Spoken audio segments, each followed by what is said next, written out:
Alors la solution, mais vous devez dans un premier temps être visible. Mais attention, ça ne suffit pas. Beaucoup d'entreprises se retrouvent en page 1 de Google sans pour autant avoir des contacts. Ensuite, vous devez bien sûr pousser au contact. C'est super important. Donc avoir des pages dessinées pour inciter le visiteur à passer à l'action. Mais ce qui est essentiel, vous devez avoir une excellente réputation en ligne. Sinon, ne comptez pas avoir de nouveaux clients grâce au web si vous n'avez pas ces 3 conditions réunies. Pourquoi? Car en fait, quand les clients viennent en ligne, c'est pour rechercher l'entreprise la plus digne de confiance à qui ils vont confier leur projet. Et s'ils n'ont pas confiance, vous n'aurez pas de contact. Mais la confiance, elle dépend de votre réputation en ligne. Il faut savoir par exemple que 85% des consommateurs lisent les avis en ligne pour savoir si une entreprise locale est sérieuse. Donc, votre réputation en ligne dépend des avis. Voyons les résultats de cette étude réalisée par Nielsen, l'institut de sondage, l'année dernière. Vous voyez que la première source de confiance en termes de publicité vient des recommandations personnelles. Recommandations des personnes que vous connaissez. Là, c'est une publicité à laquelle vous allez effectivement adhérer et faire confiance. 80%.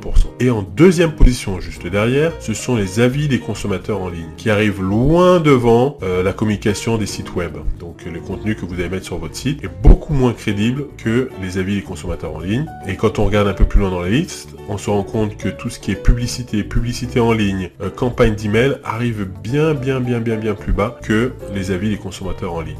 D'où l'importance d'avoir des avis en ligne positifs concernant votre entreprise. Ainsi, on se rend compte que 9 Français sur 10 disent que les avis en ligne influencent leur décision d'achat. 72% de ceux qui recherchent en ligne n'achèteront pas s'il y a des avis négatifs. 95% des acheteurs sont par contre prêts à payer plus pour une prestation proposée par un site noté avec 5 étoiles. Parce que le web marketing d'hier ne marche plus. Le référencement, la publicité, le marketing sur les réseaux sociaux ou au niveau local ne marche plus si vous avez de mauvais avis ou une mauvaise réputation en ligne. Imaginez même par rapport au bouche à oreille. Quelqu'un parle de votre entreprise. La première chose que le prospect va faire, c'est d'aller en ligne pour voir ce qu'on dit de vous. Si vous n'avez pas une bonne réputation en ligne ou si vous n'avez pas du tout de réputation, vous aurez beaucoup moins de chances d'être contacté par le prospect. Voyons un exemple en ligne. Imaginons que je recherche un plombier sur Lille. Je vais sur Google et je tape plombier Lille.